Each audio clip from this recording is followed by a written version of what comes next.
Hello friends, welcome to Geetanjali Nanda classes. आज हम बात कर रहे हैं बीएड फर्स्ट सेमेस्टर की ICT for enriching teaching and learning का unit 4 ICT enrich learning experience का section 4.2 multimedia educational softwares for classroom situation. Friends, इस वीडियो में मीनिंग डेफिनेशन ऑफ मल्टीमीडिया आप जानेंगे ही, उसके साथ characteristics features of multimedia in educational system जानेंगे, types of multimedia in classroom applications जानेंगे और उसके साथ benefits of using multimedia in education system जानेंगे। So let's get started. Friends, इस सेक्शन से जो सवाल आ सकता है वो है write the applications of multimedia in classroom situation. इस क्वेश्चन का आंसर मैंने आपको 15 मार्क्स के क्वेश्चन की तरह देने की कोशिश की है। अगर 5 मार्क्स का आता है तो वो आपको कैरेक्टरिस्टिक फीचर्स के बारे में पूछेगा या सिर्फ बेनिफिट्स के बारे में पूछेगा। तो आप इसी क्वेश्चन से आपको 5 क्वेश्चन वाले जो क्वेश्चन है उसके आंसर भी मिल जाएंगे। सो लेट्स गेट स्टार्टेड।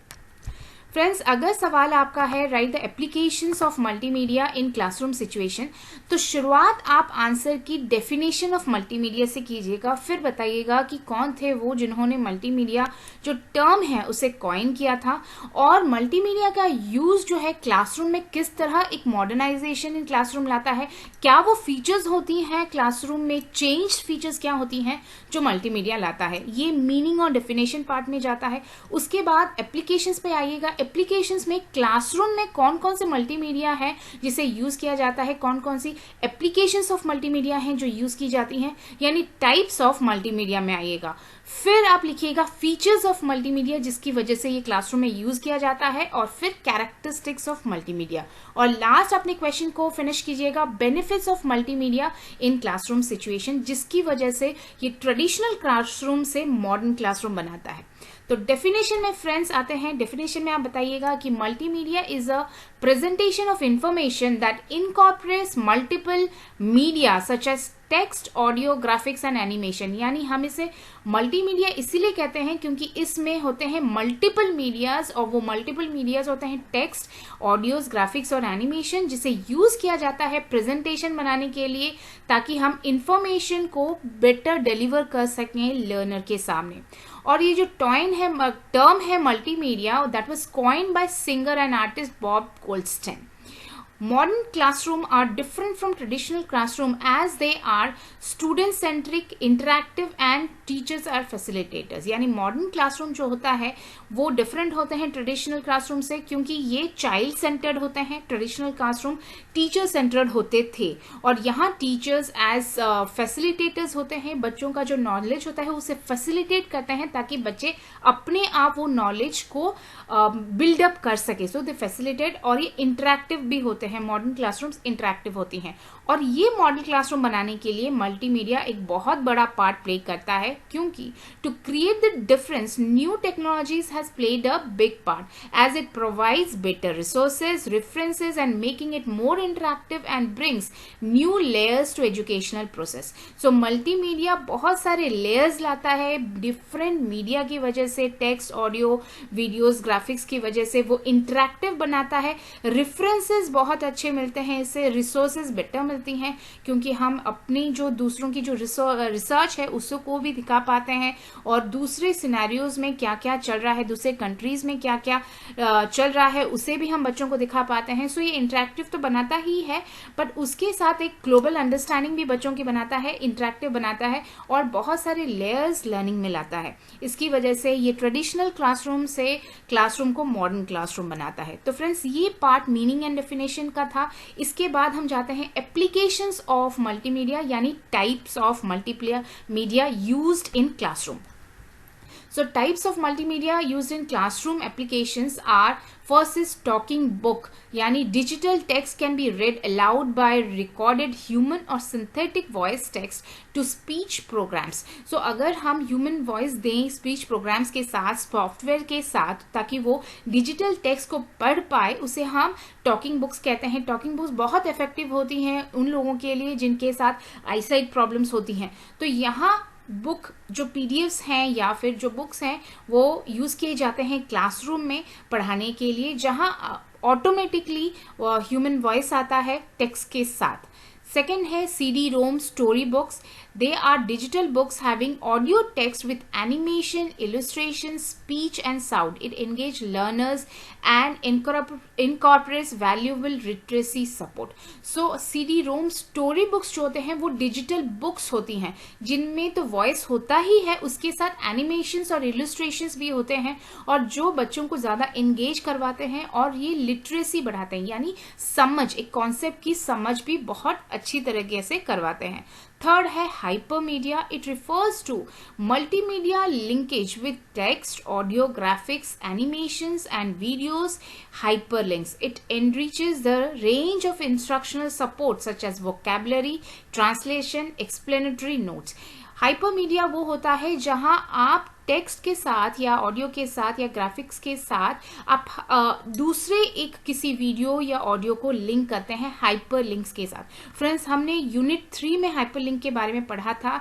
ऐसी टेक्स्ट या FSA पिक्चर्स जिसे हम क्लिक करें वो दूसरे वेबसाइट या दूसरे पेज को खोलती हैं. जैसे कि विकीपीडिया में आपने देखा होगा कुछ वर्ड्स ब्लू में लिखे होते हैं, जब आप क्लिक करते हैं वो दूसरा पेज ऑफ विकीपीडिया खोलता है, तो उसी को हाइपरलिंक्स कहा जाता है. और ये हाइपरमीडिया कहा जाता है इन टोटल जब हम टेक्स्ट को या ऑडियो को, ग्राफिक्स को, एनिमेशंस को या वीडियोस को लिंक करते हैं, उन्हें हाइपरलिंक बनाते हैं ताकि वो एक दूसरे चीज को जो एक्सप्लेन करते हो उस टेक्स्ट को, उस ऑडियो को खोलता है. जिसका हम बेसिक जो सपोर्ट किया जाता है वो वोकैबुलरी डेवलपमेंट में होता है. बच्चे अगर कोई वर्ड समझ नहीं पा रहे, वो वर्ड को प्रेस करेंगे तो उसका जो मीनिंग है वो निकल आता है, उसके जो डेफिनेशंस है, उसके सिमिलर वर्ड्स, डिसिमिलर वर्ड्स आपको मिलते हैं. और उसके साथ ट्रांसलेशंस भी खुलता है. Explanatory note on a particular word या ऑन ए पर्टिकुलर ऑडियो भी खुलता है, जो एक अंडरस्टैंडिंग, बच्चों की जो अंडरस्टैंडिंग है वो बेटर बनाता है. Fourth type of multimedia used in classroom applications वो होगा computer simulation. It is a computer generated version of real world objects like processing of elections and in election help in increase content knowledge. तो ये real world situation को computer generate version के साथ जोड़ता है. जिस तरह अगर एग्जामिनेशन कंडक्ट हो रहा है और OMR शीट है तो OMR शीट के साथ कंप्यूटर स्टिमुलेटेड रिजल्ट जो मिलता है वो, या फिर इलेक्शन वोटिंग का जो रिजल्ट मिलता है कंप्यूटर सिमुलेटेड वो, ये सारी चीजें हम क्लासरूम में भी अप्लाई कर पाते हैं. रिजल्ट एनालिसिस के लिए भी ये यूज होता है और ये मल्टीमीडिया क्लासरूम को मॉडर्न क्लासरूम बनाता है. इसके बाद आप आइएगा characteristics of multimedia. Multimedia have 4 basic characteristics. इसके जो 4 बेसिक कैरेक्टरिस्टिक्स हैं जो से रूल करते हैं वो है multimedia should be controlled by computers. Multimedia आप बिना कंप्यूटर्स के ऑपरेट नहीं कर सकते. और इसके साथ कंप्यूटर्स में क्या होने चाहिए, it is integrated to different softwares and hardwares. और ये कंप्यूटर्स में डिफरेंट सॉफ्टवेयर्स और हार्डवेयर्स के साथ इंटीग्रेशन होना चाहिए. और उसके साथ जरूरत है the information handled or represented digitally. तो जो इंफॉर्मेशन दिया जाता है या फिर प्रोसेस होता है या फिर जो आउटपुट मिलता है, ये सारी चीजें डिजिटली होती हैं. और जो लास्ट फीचर है, ये सारी चीजें जब कंप्यूटर बेस्ड है, आपके पास सॉफ्टवेयर है, हार्डवेयर है, आपका जो डेटा दे रहा है वो डिजिटली है, तो लास्ट का जो कैरेक्टरिस्टिक है वो है मल्टीमीडिया क्रिएट्स इंटरैक्टिव प्रेजेंटेशन. सो ये सारी चीजें मिलकर जो कैरेक्टरिस्टिक्स बनती हैं ये चारों चीजों के साथ, कि वो मिलकर एक बनाता है इंटरैक्टिव प्रेजेंटेशन, एक better learning and teaching process. इसके साथ लिखिएगा फीचर्स ऑफ मल्टीमीडिया. क्या फीचर्स हैं जिसकी वजह से हम एक्चुअली यूज करते हैं. कैरेक्टरिस्टिक पार्ट की बात करें तो इसका क्या कैरेक्टरिस्टिक है, क्या क्या जरूरत है उसके लिए, ये है फीचर्स की है कि क्या इसमें है जिसकी वजह से हम इसे यूज करते हैं क्लासरूम्स में. पहला है high processing power and retrieval of data. जितना भी बड़ा डाटा हो आप उसे इजीली रिट्राइव कर सकते हैं, चाहे वो आपके एनिमेशन फॉर्म में हो, वीडियो फॉर्म में हो, ऑडियो फॉर्म में हो, आप इसे इजीली रिट्राइव कर सकते हैं, प्रोसेस कर सकते हैं, कट कर सकते हैं, ज्वाइन कर सकते हैं. ये सारी चीजें इजीली हो पाती हैं. दूसरी है multiple media file systems for different type of media. बहुत सारे मल्टीमीडिया टाइप ऑफ फाइल्स हैं, चाहे MP4 फाइल हो या फिर हम अगर पिक्चर के परे बोलें तो JPG फाइल हो. ये बहुत सारे डिफरेंट फाइल्स हैं, एक्सटेंशंस मिलती हैं और बहुत सारे सॉफ्टवेयर अवेलेबल हैं जिसकी वजह से हम बेटर चीज ऑब्टेन कर पाते हैं यूजिंग ऑल ऑफ दी. चाहे हम पावर पॉइंट का यूज करें करें या फिर कोई वीडियो ऑडियो बनाने के लिए कोई और सॉफ्टवेयर का यूज़ करें। तो जब हमारे पास बहुत सारे सॉफ्टवेयर्स होते हैं तो हमारी जो क्लैरिटी होती है काम की वो बेटर बन जाती है, और इंटरेक्टिव जो लास्ट जो आउटपुट बनता है, इंटरेक्टिव प्रेजेंटेशन, वो बेटर होता है। थर्ड जो है वो है large storage and memory for storing large data. ये बहुत इंपॉर्टेंट है, एज हमारा हर दिन जो है जो रिसर्च बढ़ रहा है, नॉलेज बढ़ रहा है और डायनामिक है, ये हमेशा चेंज हो रहा है चीज़ें, हमारे नॉलेज वास्ट बन रही है, तो इसके लिए हमें एक स्टोरेज की ज़रूरत होती है। तो ये स्टोरेज जो है मल्टीमीडिया प्रोवाइड करता है। आप एक ही क्लासरूम में अगर टीचर हैं, आप 5th से लेकर 7th या 9th तक पढ़ा रहे हैं, तो आपका हर एक बच्चे का हर एक क्लास के लिए आपका डिफरेंट मल्टीमीडिया होगा। हर एक क्लास के साथ आपके जो कंटेंट है, आपका जो सब्जेक्ट है, उसका अलग होगा। ये सारी चीज़ें आप एक साथ रख सकते हैं।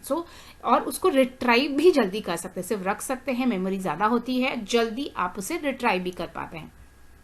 फोर्थ है network support, client server system and is distribution and interconnectivity. So network support बहुत अच्छा रहता है। मल्टीमीडिया की वजह से आप एक स्कूल को दूसरे स्कूल के साथ कनेक्ट कर पाते हैं, उनके रिसोर्सेज आप यूज़ कर पाते हैं, अपने रिसोर्सेज जो बच्चों का जो आपका जो रिजल्ट है या फिर जो भी एडमिन सेक्शन है उसको भी आप रिलेट कर पाते हैं। एक स्टूडेंट के एडमिशन का हो या फिर एक स्टूडेंट के अटेंडेंस का हो या फिर उसके जो रिजल्ट का हो, ये सारी चीज़ें आप एक साथ एक जगह पर डाल पाते हैं only because of multimedia.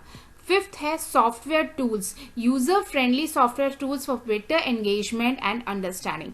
So friends, ये रिसर्च में देखा गया है, अगर एक बच्चा खुद कुछ करता है, एक्टिविटी करता है, तो उसकी लर्निंग ज़्यादा होती है, और मल्टीमीडिया ये प्रोवाइड करता है। मल्टीमीडिया प्रोवाइड करता है बेटर एंगेजमेंट। जब बच्चे को एक नीड है पर्टिकुलर चीज़ की, वो देखेगा, अगर उसे समझ में नहीं आ रहा तो वो दोबारा उस वीडियो को देख सकता है, समझ नहीं आने के बाद वो नेक्स्ट वीडियो को जा पाता है। जो ये सारी जो इंटरेक्टिव चीज़ें हैं वो मल्टीमीडिया देता है, और इसकी वजह से बेटर लर्निंग, बेटर एंगेजमेंट बनता है, और टीचर्स बनते हैं फैसिलिटेटर्स। इसके बाद फ्रेंड्स आते हैं educational benefits of multimedia. First है इम्प्रूव लर्निंग। मल्टीमीडिया, जिस तरह हमने लास्ट स्लाइड में बात की कि मल्टीमीडिया इम्प्रूव करता है लर्निंग, क्योंकि वो एंगेज करवाता है, बेटर इंजॉयबल बनाता है, और इसके साथ वो कम समय में हम बच्चों को बेटर चीज़ें समझा पाते हैं, ऑडियो से, वीडियो से, साउंड से, एनिमेशन से या फिर पिक्चर से। Multimedia learning takes less time, makes learning enjoyable and engaging. Second है फ्लेक्सिबल। ये फ्लेक्सिबल होता है, लर्नर कभी भी चाहे वो सीख सकता है, चाहे घर पे हो, बाहर हो, और वो रिपीटेडली, अगर एक कॉन्सेप्ट समझ में नहीं आ रहा, वो रिपीटेडली वो चीज़ देखकर समझ पाता है। यानी रिपीटेशन की भी फ्लेक्सिबिलिटी मिलती है, और कहाँ देख रहा है उसकी भी फ्लेक्सिबिलिटी मिलती है, कब देख रहा है उसकी भी फ्लेक्सिबिलिटी मिलती है। यानी आप जब भी पढ़ना चाहे, लर्नर एज लर्नर और स्टूडेंट जब भी पढ़ना चाहे वो पढ़ पाता है। These can be used in school, home, while travelling and often repetitive training task for learning. Third है मॉड्यूलर। मॉड्यूलर यानी छोटे छोटे पार्ट में इसे तोड़ा जा सकता है। ये बनता ही है मल्टीमीडिया छोटे छोटे पार्ट्स में, और उन छोटे छोटे पार्ट्स जो होते हैं वो उसमें ही कंप्लीट होते हैं। जैसे कि अगर एग्जाम्पल आप समझे, एक लीव्स का स्ट्रक्चर है, तो एक छोटा सा मॉड्यूल होगा जो लीफ के स्ट्रक्चर को कंप्लीटली डिफाइन करेगा। उसके बाद जाके बच्चा फोटोसिंथेसिस के बारे में जानेगा कि किस तरह फूड प्रोडक्शन होता है प्लांट्स में। तो मॉड्यूल जो हम, और ये जो मॉड्यूल्स बनते हैं वो साइंटिफिक रिसर्च के हिसाब से ही बनते हैं, बच्चों की साइकोलॉजी के लिए ही बनते हैं। अगर एक मॉड्यूल 1st स्टैंडर्ड के बच्चे के लिए बना है तो वो मॉड्यूल 7th स्टैंडर्ड के बच्चे के लिए नहीं हो सकता। 7th स्टैंडर्ड की लर्निंग और उसकी साइकोलॉजी के हिसाब से अलग मॉड्यूल बनेगा, तो और वो मॉड्यूल सेल्फ सफिशिएंट होते हैं। These modules are self-sufficient for addressing a particular topic and provides keeping the content if already aware, and even editing facility is given. So in multimedia में as per the psychology modules बनते ही हैं, as per the learning और previous learning of the student वो बनते ही हैं। उसके साथ options होती हैं, बच्चे अगर वो already वो content जानता है तो उससे वो skip करके next content की ओर जा सकता है, यानी time saving होता है। और दूसरी चीज़ वो editing facility भी देते हैं कि बच्चे अपने views उसमें लिख पाएं, और इससे इंटरेक्टिव बनती है लर्निंग। फोर्थ है practical, it is capable of providing true to reality situations and problems, hence facilitate better learning. It helps in learn by viewing, learn by doing and learn by coaching. So यहाँ जो experience होता है वो real life experience के साथ जोड़ा जाता है. बच्चे एक्चुअली चीजें कर रहे होते हैं, इंटरेक्ट कर रहे होते हैं, रियल लाइफ सिचुएशन के साथ जोड़ा जाता है. एनिमेशंस में आपने देखे होंगे, वीडियोस में देखे होंगे. अगर एक वीडियो 7th स्टैंडर्ड बच्चे के लिए बना है तो उसके जो वीडियोस हैं वो 7th स्टैंडर्ड बच्चे के लिए ही बने होंगे. उसमें जो बच्चे डिपिक्ट किए होंगे वो 7th स्टैंडर्ड के होंगे. अगर 1st स्टैंडर्ड के लिए बना है तो बच्चे उसमें, उस वीडियो में जो बच्चे होंगे, उस एनिमेशन में जो बच्चे होंगे वो 1st स्टैंडर्ड के ही बच्चे होंगे. सो इससे वो रियल लाइफ सिचुएशन के साथ लिंक कर पाता है. और उसके साथ यहाँ जो लर्निंग होती है, लर्न बाय व्यूइंग होती है, लर्न बाय डूइंग होती है और लर्न बाय कोचिंग होती है. फिफ्थ है consistent. All learner learn the same principles and skills irrespective of place and time they learn. So कहाँ रहे हैं, कब पढ़ रहे हैं, इस चीज के इररेस्पेक्टिव जो कंसिस्टेंट होता है, लर्निंग कंसिस्टेंट होती है. हर एक बच्चा वही एक मॉड्यूल पढ़ता है, वही एक चीज जानता है, अगर वो उसी ग्रेड का हो तो वही स्किल, वही प्रिंसिपल्स उसको मिलते हैं. Consistent in giving the learning. 6 में लिखिएगा स्ट्रक्चर्ड. ये बहुत प्लान्ड होता है. हर मल्टीमीडिया बहुत प्लानिंग के साथ बनाया जाता है. बच्चों की साइकोलॉजी, उनके जो लर्निंग एफिशिएंसी है या फिर उनका जो बैकग्राउंड नॉलेज है, प्रीवियस नॉलेज है, उसके साथ बनाया जाता है. इसके साथ बच्चों के जो रिसर्च है, रिसर्च जो on that particular stage of the child, उसको भी ध्यान में रख के बनाया जाता है. The learning material are structured according to the psychology and need of the learner which are research based.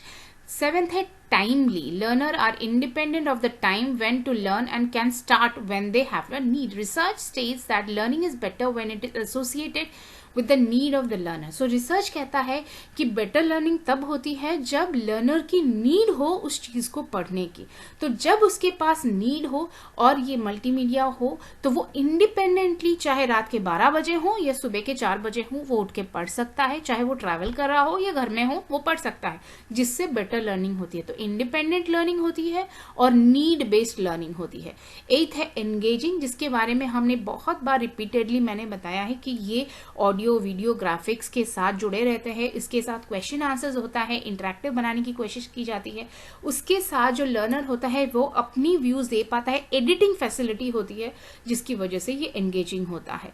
Learning with live action videos, audios, graphics, feedbacks, question and answers helps learner interested and reinforce skills. 9th है cost effective. एक module बनाने के लिए initially हो सकता है ज्यादा जो फाइनेंस की जरूरत पड़े, बट उसका repeated use and for a long term use and for a lot of numbers of students जब देखा जाता है तो उसकी जो कॉस्ट इफेक्टिविटी होती है वो कम हो जाती है. Multimedia courseware might have higher up front cost but it is less expensive as it can be use repeatedly for a very long time. So friends, इसी के साथ ये क्वेश्चन खत्म होता है. अगर कोई डाउट्स है तो मुझे आप लिख के बताइएगा कमेंट बॉक्स पे. फ्रेंड्स, जल्दी से लाइक कीजिए. अब तक सब्सक्राइब नहीं किया है तो जल्दी से सब्सक्राइब कर दीजिए. अपने फ्रेंड्स के साथ ज़रूर शेयर कीजिएगा. फर्स्ट सेमेस्टर के मैंने काफ़ी सारे वीडियोस डाले हुए हैं on perspectives in child development, उसे ज़रूर रेफर कीजिएगा. आप चैनल में जाएंगे तो आपको पर्सपेक्टिव्स इन चाइल्ड डेवलपमेंट मिल जाएगा, उसको ज़रूर रेफर कीजिएगा. और अगर कोई और डाउट है तो मुझे कमेंट बॉक्स में ज़रूर लिखिए. Thank you.